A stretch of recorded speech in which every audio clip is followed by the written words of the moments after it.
Makanan khas Jepang ini sekarang udah ada di mana-mana, termasuk di Serang. Tapi di balik semangkuk ramen yang hangat, pastinya ada cerita panjang tentang proses dan perjuangan yang gak banyak orang tahu.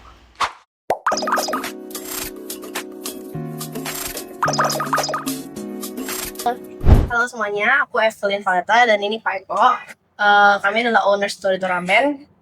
Sutorito Ramen itu adalah restoran Jepang yang menyajikan berbagai macam makanan Jepang otentik, dan kami juga sudah bersertifikasi halal. Makanan yang kami sajikan nggak cuma ramen doang, kita juga ada nasi-nasian, nasi mentai, katsu, kari, dan juga sekarang kita juga punya beberapa snack-snack Jepang otentik. Terus momen apa sih Kak yang ngebikin Kakak mikir kayak, oh kayaknya pengennya bikin ramen nih gitu? Nah itu karena mungkin tahun 2020 akhir kayaknya aku kena PHK tuh waktu pandemi kan. Iya. Jadi kita juga bingung, aduh gimana ya bisnis apa ya kita gitu. Kebetulan juga istri pengennya buka F&B gitu, tapi aku nggak ada experience banget sebenarnya di F&B gitu. Akhirnya setelah kita diskusi dengan keluarga juga, kebetulan juga aku ada punya saudara di Jepang. Dia kasih, wah coba buka ramen gitu. Kebetulan juga waktu itu sih udah lumayan banyak ya pemain ramen. Cuma ya kita karena suka Jepang, jadi yaudahlah coba kayak gitu. Berarti usaha ini tuh belum lama ya Kak? Dari tahun berapa deh Kak? Hitungannya 2021. Oh. Sudah 5 tahun, 4 tahun sih. Oke, kalau ngomongin soal bisnis tuh kan nggak lepas dari modal ya Kak, pastinya. Terus kalau misalkan ada orang yang bilang kayak, bangun aja dulu nih bisnisnya, modalnya mah belum tahu. Nah kalau Kakak sendiri nih modalnya tuh gimana? Kita itu hitungannya modal nekat juga sih ya. Di mana dengan dana yang ada, terus juga pandemi juga, yaudahlah kita coba modal seadanya. Waktu itu kita soalnya masih gerobakan dan itu masih semi outdoor. Kalau lagi full banget itu bisa cuma 15 seat doang buat customer kayak gitu. Jadi emang waktu itu kalau yang hujan angin banget masuk itu airnya kayak gitu. Sebenarnya dari Kakak sendiri tuh pernah ada kendala dari modal sendiri nggak sih Kak? Kendala pasti ada ya, karena kita emang sebenarnya kalau buka bisnis itu hal yang paling utama itu butuh modal. Modal dikit bisa, cuma growth-nya mungkin pelan kali ya, kayak gitu. Yang penting ada modal, tekad dan disiplin sih. Sempet nih misalnya kurang modal gitu, terus dari kakaknya gimana cara ngatasinnya gitu? Paling kita coba di main di marketingnya, kita bisa sewa influencer atau kita update juga menu-menu baru. Kita makanya suka explore ke restoran-restoran yang ada di Jakarta, Blok M dan sekitarnya. Jadi itu buat inspirasi kita, jadi kita implementasikan di Serang. Tapi kalau untuk influencer tuh udah beberapa orang gitu kesini atau gimana Kak? Beberapa udah ada yang kesini, dari yang kita panggil atau dia datang sendiri sih, kita collab. Gitu. Tapi juga kalau misalkan ngomongin bisnis tuh kan nggak lepas dari kadang rame, kadang sepi gitu. Kalau misalkan kakak ngerasa kayak kayaknya lagi sepi nih, itu tuh kakak solusinya gimana? Apakah kakak ada paket bundling atau kayak gimana? Strateginya gimana? Kita biasanya ada paket bundling kayak buy one get one atau biasa sih kalau yang kayak kemarin kita belum lama ini yang Kartini ya, tanggal 21 April itu yang pakai baju kebaya kita kasih free 1 ramen. Kayak biasa ibu-ibu sekalian bawa temen-temennya kayak gitu. Tapi dari kayak gitu tuh ngaruh nggak sih Kak di kakak? Cukup ngaruh dan ya kita biar mengapresiasi juga pada customer kita gitu. Jadi palingan jadi dia info-info ke temennya, wah di sini ada lagi promo, jadi orang lebih tahu lagi gitu. Dari nggak tahu jadi tahu. Gitu. Terus kalau dari pengalaman kakak sebenarnya sih mana nih yang lebih efektif, fokus menciptakan menu baru buat ciri khas sendiri atau jaga operasional biar tetap bisnisnya tuh stabil? Kalau aku pribadi sih aku lebih prefer untuk fokusin operasional dulu ya. Kalau misalkan kita sistemnya juga belum kuat, kita mau punya menu baru atau seberapa bagus menu kita juga belum tentu bisa jalan gitu.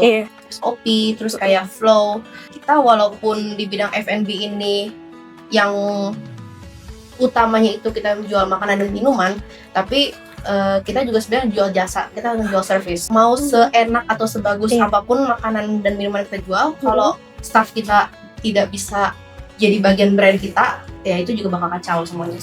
Tapi dari kakak sendiri pernah nggak ada plan buat kayaknya pengen nambah ini deh, pengen coba ini deh yang baru gitu buat nyoba baru pasti ada ya, karena walaupun kita misalnya sudah bertahun-tahun ada di bidang ini, tapi sebagai owner tuh pasti ada jiwa penasaran kayak kok yang usaha itu bisa, pasti kita juga bisa gitu. Cuman aku sih ngebatasin diri aku seberapa jauh aku mau mencoba hal baru itu. Kalau misalkan itu udah di luar track aku gitu kan, mencoba untuk menahan diri, karena belum tentu itu bisa bikin kita makin maju, bisa juga itu malah bikin kita mundur, atau kayak customer yang udah ngikuti kita dari awal tuh malah jadi kayak belum kok sekarang jadi begini gitu sih. Oke. Terus kan generasi kita ini tuh banyak banget FOMO gitu ya Kak. Terus kalau misalkan dari Kakak gimana sih caranya buat nggak ngebandingin bisnis Kakak sama bisnis orang lain, kayak takutnya ketinggalan gini-gini gitu? Dari mungkin aku mulai dari cara aku berpikir dulu ya, kayak setiap usaha itu punya market masing-masing gitu. Aku sudah memposisikan restoran aku itu marketnya adalah orang-orang yang suka makanan Jepang atau suka di Jepangan. Jadi kalau memang ada tren yang kayak FOMO, misalnya kayak apa ya yang waktu itu ada macam-macam gitu Kak? yang kalau enggak pernah ini nggak sih yang kayak ramennya tuh dikasih es krim, gitu kan. Walaupun sebenarnya itu berhasil di beberapa restoran Jepang atau ramen di Jakarta, di mana-mana gitu kan, belum tentu it works with them, it works with us juga sih. Karena setiap restoran kan punya rasa masing-masing, ciri khas masing-masing. Iya. Terus kalau ngelihat kembali semua yang proses udah Kakak lalui ini, perjalanan apa sih Kak yang paling berat gitu buat ngebangun usaha ini semua?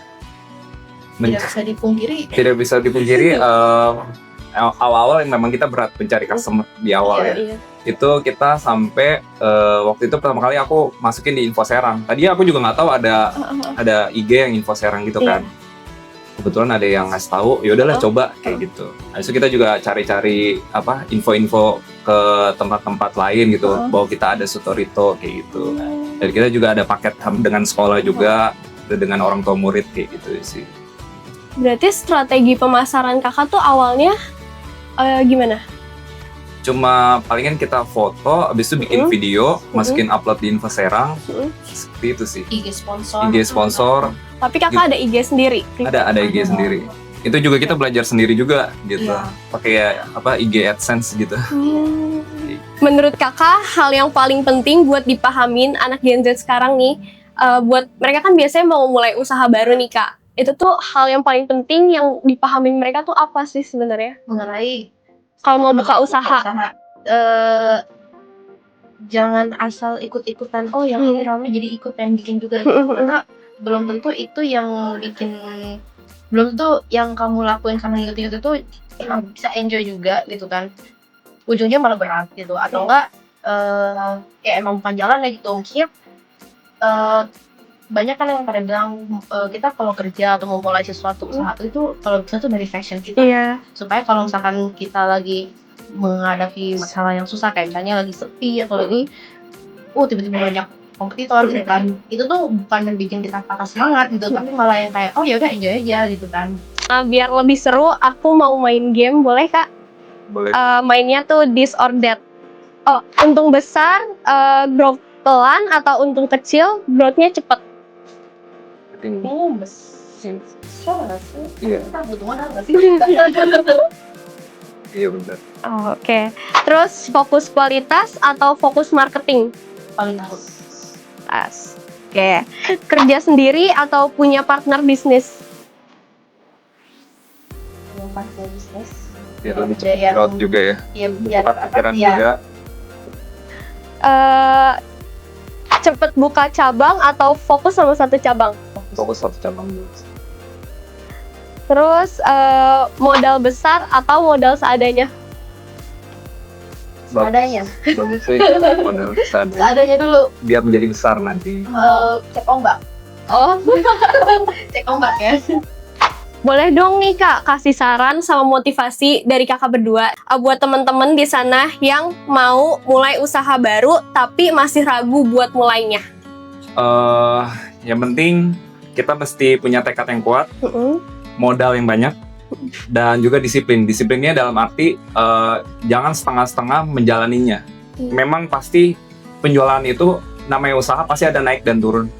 Itu kita nggak bisa pungkiri. Jadi di saat dia turun, kita mesti semangat. Jangan jangan jadi demotivasi gitu. Jadi itu harusnya jadi pecutan buat kita. Apa nih yang salah? Apa yang perlu diperbaiki gitu. Jadi untuk meningkatkan penjualan kita kayak gitu. Kalau dari aku buat teman-teman yang mau mulai usaha, jangan takut. Maksudnya nggak beraniin untuk modal untuk coba dulu gitu kan, jalanin aja dulu. Trust the process. Trust the process karena setiap orang itu punya timeline masing-masing, punya waktunya mereka masing-masing, kapan mereka bisa di atas, kapan mereka di bawah gitu. Jadi trust the process, tapi seiring waktu berjalan juga jangan gede kepala, jangan ngerasa kayak wah udah hebat nih gini-gini, akhirnya kayak kita tuh jadi ngerasa kayak paling hebat, paling sukses, paling apa, dan dari situ jadinya jangan maruk, kalau bahasa sehari-hari jangan maruk, jangan terlalu tergiur ketika didatangin opportunity baru atau kayak misalnya kerjasama atau tawaran atau segala macam. Kalau misalkan itu tidak sejalan dengan kalian, jangan dipaksakan untuk diambil, karena itu bisa yang menjatuhin kalian gitu. Dan itu yang akan membuat usaha kalian jadi kayak goyah, dan kalian juga goyah. Jadi trust the process and stay true to yourself aja, jangan terlalu memaksa. Oke. Wah, keren banget nih Kak insight-nya. Semoga bisa jadi penyemangat buat teman-teman yang mau mulai usaha baru. Nah, itu dia obrolan kita bersama owner Sutorito Ramen. Kalau kamu tertarik, langsung aja ya datang ke Jalan Yusuf Marta Dilaga, nomor 50, Serang. Sampai jumpa di Owner Talk selanjutnya. Dadah!